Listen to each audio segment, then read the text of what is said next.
오늘 말씀 사도 요한이 전하는 복음입니다. 지금 요한이 전하는 것이 무엇입니까? 5절 말씀에 요한은 그가 전하고 있는 복음에 관하여서 우리가 그에게서 듣고 너희에게 전하는 소식이라고 밝히고 있습니다. 요한이 전하고 있는 복음은 그가 들은 것입니다. 누구에게 들은 것입니까? 바로 예수 그리스도죠. 사도로서의 요한은 예수 그리스도께 들은 바를 전하고 있습니다. 예수 그리스도께 들은 것, 이게 바로 복음이죠. 여러분, 우리가 듣고 있는 복음은 사도들에게 보임 바 되고 만진 바 되셨던 예수 그리스도께서 친히 전해주신 말씀입니다. 살아내신 말씀입니다. 실로 이 복음은 놀라운 것입니다. 어느 정도냐면 사람들이 믿기 어려울 정도로 놀라운 것입니다. 믿기 어려울 정도로 말입니다. 여러분, 속된 표현이지만 뻥도 정도껏 쳐라 라는 말이 있지 않습니까? 거짓말도 거짓말 나름이어야 사람들이 속는다는 거죠. 거짓말도 그럴듯해야 사람들이 듣습니다. 적정 수준이 있습니다. 복음에는 인간의 이성이 이해할 수 있는 어떤 적정 범위라는 것이 없더라는 것이죠. 다시 말해서 복음은 조금도 가공되지 않았다는 겁니다. 사람들이 듣기 좋게, 그래서 쉽게 수긍하기 좋게 넣고 빼고 붙이고 자르고 그렇게 인위적으로 가공되지 않았다는 거죠. 복음 자체가 여태껏 우리가 생각할 수도 없었고 예상할 수도 없었던 그 사실들을 우리에게 전하고 보증하고 약속하고 있습니다. 믿지 않는 어떤 사람들은 복음에 대해서 뻥도 정도껏 쳐라 라고 말하지만 그럴듯해야 그나마도 믿을까 말까 할 텐데 이건 뭐 정도가 없다 라고 말을 하죠. 여러분, 근데 맞습니다. 틀린 말이 아닙니다. 복음은 정도가 없습니다. 적정 수준이라는 것이 없다는 것이죠. 이게 바로 복음의 순수성입니다. 순수성의 역설입니다. 만물을 창조한 신이 인간의 모습으로 세상에 성육신하고 더욱이 그 완벽한 신이 스스로 십자가의 저주 속에서 무력하게 죽고, 그런데 이거 한 걸음 더 나아가서 다시 부활해서 다시 승천하고, 여러분, 이 가운데 우리의 이성과 어떤 우리가 신봉하는 과학, 세상 문명으로 능히 연구하고 그 근거들을 찾을 만한 그럴 수 있는 어떤 그런 일들이 있느냐라는 거죠. 없습니다. 사람이 죽었다가 다시 살아나는 일들을 도무지 과학적인 근거로 설명할 길이 없죠. 신이 인간의 몸을 입고 세상에 오신 일을 도무지 어떤 이론으로도 설명할 길이 없습니다. 여러분, 중세에 활동하던 교부 중에 터툴리안이라는 사람이 있었는데 그는 이런 명언을 남겼죠. 나는 불합리하기 때문에 믿는다. 사람들은 믿기 위해서 이해하려고 하지만 여러분, 복음은 믿어야 이해가 되는 유일한 진리라는 사실입니다. 그렇게 말도 안 되는 것이 복음입니다. 그만큼 복음에는 적당하게 자르고 붙이고 가공했다라는 그 어떤 흔적도 찾아볼 수 없다는 거죠. 이것 자체가 복음의 순수성, 그 진실성을 뒷받침하는 하나의 증거입니다. 복음은 있는 그대로의 사실입니다. 예수님을 따르던 제자 중에 한 사람이었던 요한은 분명히 고백하기를 그 자신이 예수로부터 들은 말씀을 세상에 전한다고 합니다. 여러분, 우리는 제자들이 목격하였던 부활의 주님을 실제로 본 적은 없죠. 도마처럼 그분의 손의 못자국과 옆구리의 창자국을 가까이에 본 적도 없고 만져본 적도 없습니다. 그렇더라도 우리가 우리의 시간과 공간 속에서 그렇게 경험하지 못하였다고 해서 그것이 없는 것이 될 수는 없는 거죠. 왜냐하면 분명 누군가는 부활의 주님을 틀림없이 만났기 때문입니다. 고린도전서 15장에 바울은 부활의 주님을 목격한 사람들을 나열합니다. 기록하기를 게바에게 보이시고 후에 12 제자에게와 그 후에 500여 형제에게 일시에 보이셨나니 그 중에 지금까지 대다수는 살아있고 어떤 사람은 잠들었으며 그 후에 야고보에게 보이셨으며 그 후에 모든 사도에게와 맨 나중에 만삭되지 못하여 난 자 같은 내게도 보이셨느니라. 실제로 부활하신 주님을 목격한 많은 사람들이 나열되고 있지 않습니까? 이처럼 부활하신 예수님은 누군가에게 자신을 보이셨습니다. 그렇게 실제로 예수님을 만났던 사람들의 이야기를 우리가 알고 있고 계속 듣고 있는 거죠. 가령 도마라는 사람 여러분 기억하시죠? 도마는 부활의 주님을 만나고 드디어 예수 그리스도를 향하여서 나의 주 나의 하나님이시라 그렇게 신앙 고백한 바가 있죠. 근데 그때 예수님께서 그 도마에게 하신 말씀이 있습니다. 요한복음 20장 29절에 예수께서 이르시되 너는 나를 본고로 믿느냐? 보지 못하고 믿는 자들은 복되도다 하시니라. 여러분 우리가 오해하고 있는데 예수님의 이 말씀은 도마를 훈계하는 말씀이 아닙니다. 그렇게 못 믿더니 보니까 믿냐? 라는 어떤 이런 훈계의 말씀이 아니라는 거예요. 부활의 주님을 목격한 도마에게는 이제 그가 본 그리스도를 전해야 하는 목격자로서 곧 증인으로서의 사명이 주어졌다는 거죠. 틀림없이 목격한 부활의 주님을 본 그대로 전해야 하는 그 사명이 이 도마에게 주어졌다는 겁니다. 왜요? 있는 그대로의 사실을 봤으니까. 보지 못하고 믿는 자들은 복되도다. 이 말씀은 장차 그 예수님의 말씀을 전하는 증인들의 헌신을 통해 믿게 될 자들이 많아질 것이라는 한편으로는 예언 섞인 말씀이기도 합니다. 너희들이 본 바를 전하는 그 말씀을 듣고 믿게 될 사람들이 있을 것이다. 그냥 예수님의 말씀 자체가 그 사실을 전제로 하고 있죠. 예언 섞인 말씀입니다. 이후로 모든 세대를 거쳐서 증인들을 통해 전해지는 예수 그리스도를 듣고 믿게 될 사람들이 분명히 많아질 것이고 그들이 참 복되다 이거죠. 그 가운데 여기 모여있는 저와 여러분도 포함되어 있겠죠. 여러분 많은 사람들이 믿음에 대해서 생각하기를 직접 보고 경험하는 것에 바탕을 두는 것이 믿음이라고 착각을 합니다. 그러니 자꾸만 어떤 신비한 것들을 체험하고 경험하고 싶어 하는 거죠. 그런 경험들이 없으면 영적 실패자라고 스스로 낙인을 찍어버립니다. 무력감에 빠지죠. 그런데 여러분 말씀해 보니까 복음을 믿게 되는 원리는 절대 그렇지 않더라는 거예요. 로마서 10장 17절 말씀에 아주 중요한 믿음의 원리가 담겨 있는데 기록하기를 그러므로 믿음은 들음에서 나며 들음은 그리스도의 말씀으로 말미암아 느니라. 이겁니다. 지금 내가 목격하지 못하였다고 해서 부활의 주 예수님이 계시지 않는 것이 아닙니다.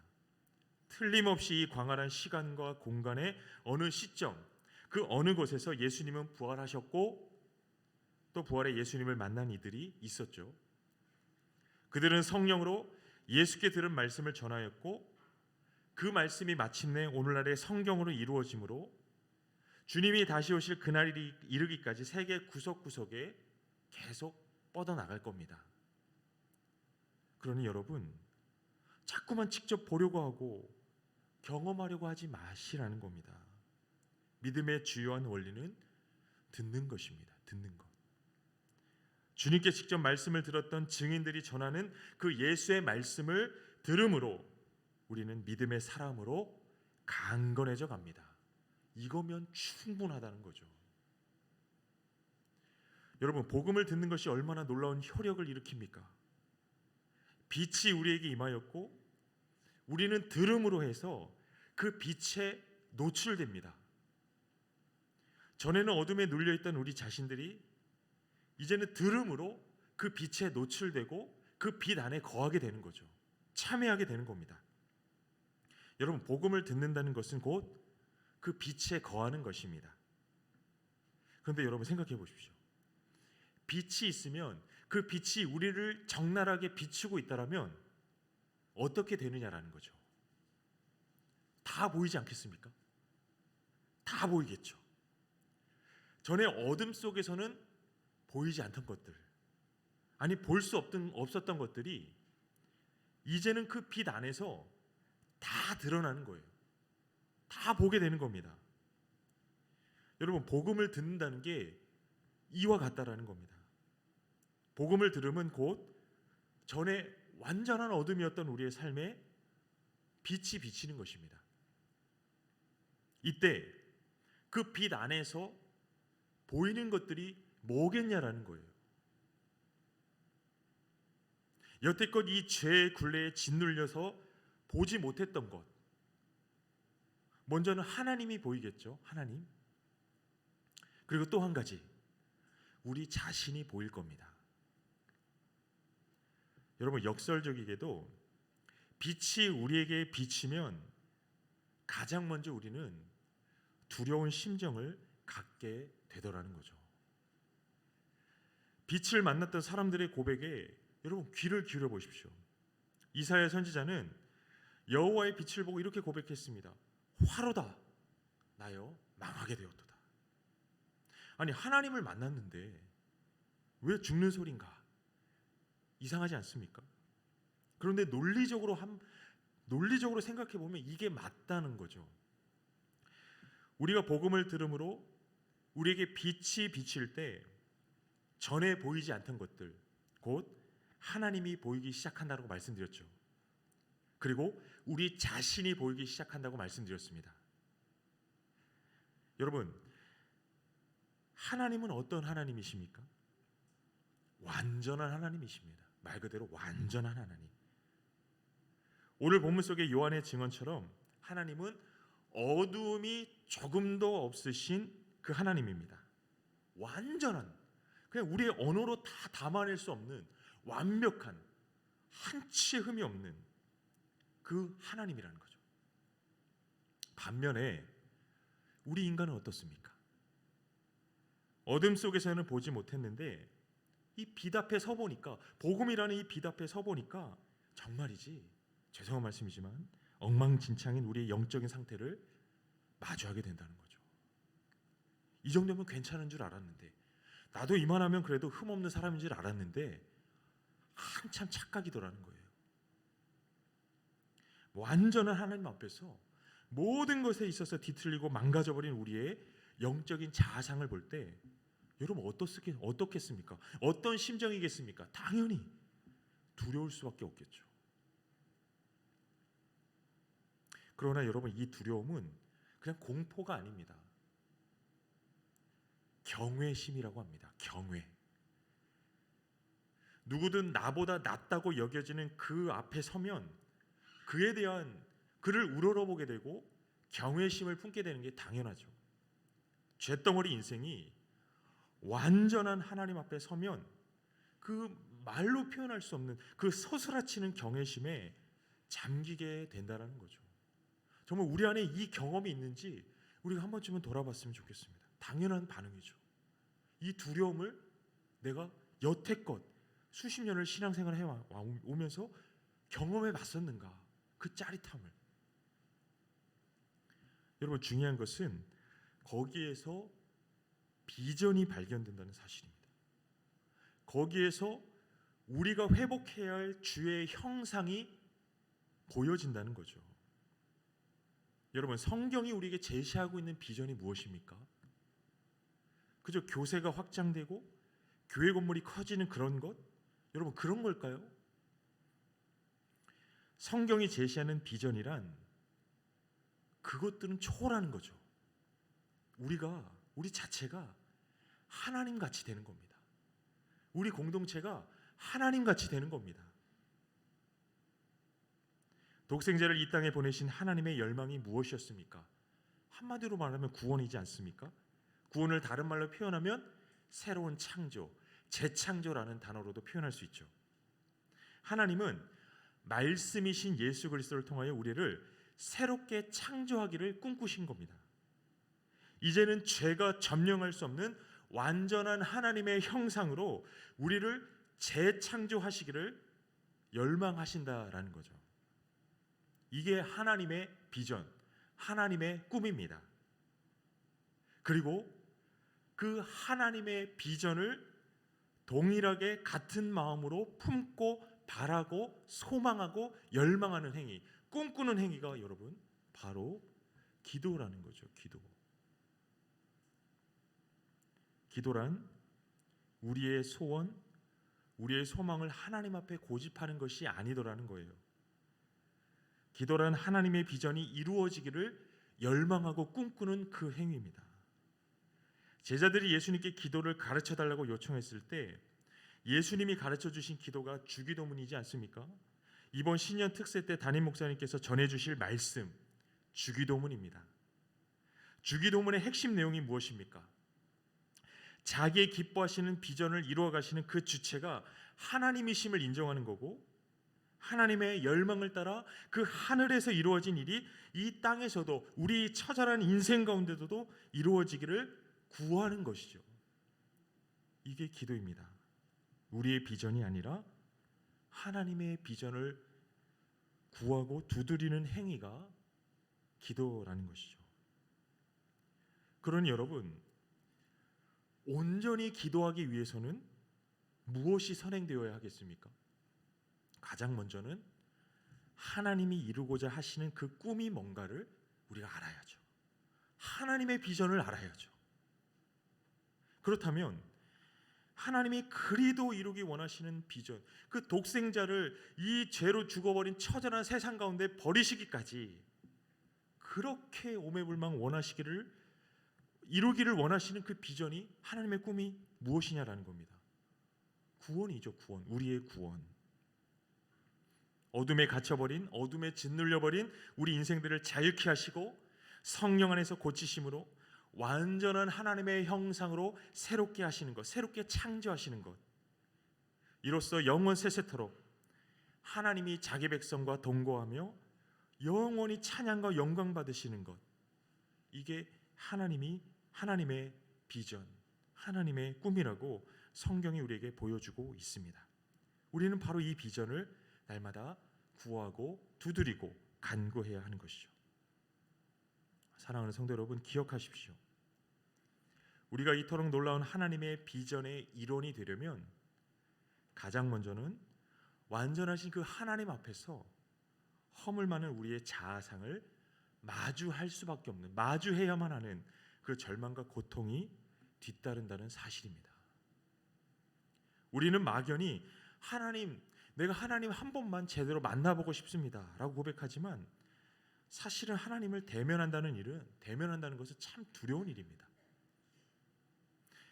허물 많은 우리 인생이 완전하신 하나님 앞에 서는 것이 얼마나 두렵고 떨리는 일이겠냐라는 겁니다. 여러분, 그리스도의 복음을 들음에서 나와야 하는 첫 번째 반응은 바로 자백이라는 거죠. 자백. 완전하신 하나님 앞에서 세상을 이처럼 사랑하시되 심지어 독생자를 이 땅에 보내셔야만 세상을 구원하실 수 있는 이 절체절명의 상황을 비로소 깨달았을 때 가장 먼저 우리 안에서 터져나와야 하는 반응은 자백이라는 거죠. 자백. 사랑하는 성도 여러분, 그리스도의 십자가는 우리의 죄의 무게라는 사실을 우리는 절대로 잊지 말아야 하겠습니다. 여러분, 구약시대의 대제사장의 죄를 속죄하기 위해 드려져야 했던 제물은 순양과 순염소이지 않았습니까? 이 순양과 순염소, 이 제물은 그 당대로 치자면 가장 비싼 제물입니다. 가장 비싼 대속물이었습니다. 왜 대제사장들은 이렇게 가장 비싼 대속물을 하나님 앞에 바쳐야 했는가? 그들의 직분 때문이었죠. 직분. 대제사장이라는 직분이 너무나도 존귀한 직분이었기 때문에 그가 범한 죄의 값은 그만큼 커야 했다는 겁니다. 여러분, 그리스도의 십자가는 우리의 죄의 중함을 보여줍니다. 그리고 또 한 가지, 그리스도의 십자가는 하나님 앞에서의 우리의 가치를 보여주기도 한다는 거죠.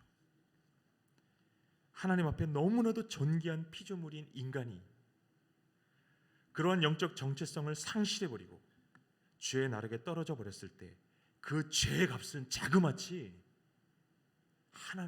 하나님이신 예수였다는 거죠. 독생자이신 예수.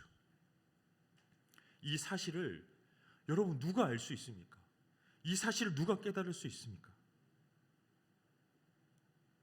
예수의 전한 말씀, 그리고 그 말씀을 증언하는 증인들을 통하여 우리가 전에는 알 수 없었던, 그러나 반드시 알아야만 하는 중대한 복음을 깨닫게 되더라는 것이죠.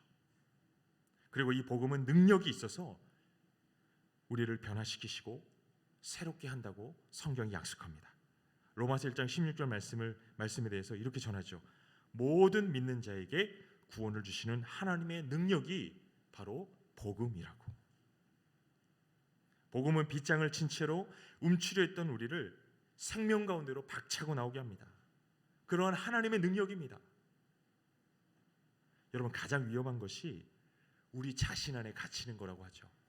우리 자신 안에 함몰되는 것, 그게 가장 위험한 것이라고 합니다. 우리가 우리 자신 안에 갇혀버리면 우리의 판단, 우리의 생각, 우리의 가치관에 갇혀버리면, 우리의 정서에 갇혀버리면, 우리의 우울감에 갇혀버리면 헤어나올 수가 없습니다. 좁고 옹졸하고 편협한 우리 자신 안에 갇혀버리면 도무지 하나님을 볼 수 없다는 거죠. 우리 자신 안에 갇힌 상태로는 심지어 완전하신 하나님도 불완전해 보일 뿐입니다. 이게 그만큼 치명적입니다. 여러분, 복음이 우리를 자유케 하십니다. 우리 스스로에게 갇혀있던 삶을 자유하게 하십니다. 이로써 우리 힘으로 어찌할 수 없는 삶을 스스로 책임지려 했고 도무지 우리 힘으로 감당할 수 없는 삶의 무게를 혼자 지고 가려고 했던 그 무모하고 막막한 삶을 벗어버리고 승리자 예수 그리스도를 의지하여서 오직 그분이 친히 책임져 주시는 삶, 그분이 친히 강권하시고 주도하시는 안전한 삶의 자리에 나아가게 합니다. 이게 복음의 효력이죠. 사랑하는 성도 여러분, 이 은혜의 때에 예수의 생명의 복음이 우리의 삶을 두드릴 때 우리가 들음으로 반응하기를 소망합니다. 꽁꽁 숨겨두고 있던 우리 자신을 이 복음이라는 빛 앞에 다 드러낼 때 우리 주께서 날선검과 같은 그 말씀으로 우리를 수술해 주실 것입니다. 이로써 전에는 죽었던 우리를 이제는 사망을 이기는 자로 완전한 생명으로 일으켜 세우실 것입니다. 여러분, 이 은혜의 해가 밝았죠. 죄에 억눌린 고단한 인생에게 희년의 해가 밝았습니다. 하나님의 어린 양이신 그리스도 예수의 피로 모든 죄는 사하여질 것이고 이미 사하여졌습니다. 이제 우리는 하나님의 임재 안에 담대히 참여하고 그분의 영광을 누리며 영원히 찬송할 것입니다. 이것은 뜬구름 잡는 허상이 아닙니다. 이미 우리 안에 이루어진 일이고 장차 완전해질 일이라는 것이죠. 오늘도 치열한 인생이고 오늘도 근심과 염려로 가득한 인생이고 오늘도 아프고 낙심되는 삶이지만 우리가 그리스도를 믿음으로 하나님과의 그 깊은 샬롬으로 이어져 있다면 우리는 완전한 평강을 누리고 있는 삶이라는 것이죠. 우리 안에 친히 자기의 기쁘신 뜻을 능히 이루어 가시는 그 하나님으로 인해서 강건하고 담대하고 우렁찬 삶의 여정을 경주하시기를 예수님의 이름으로 축복합니다.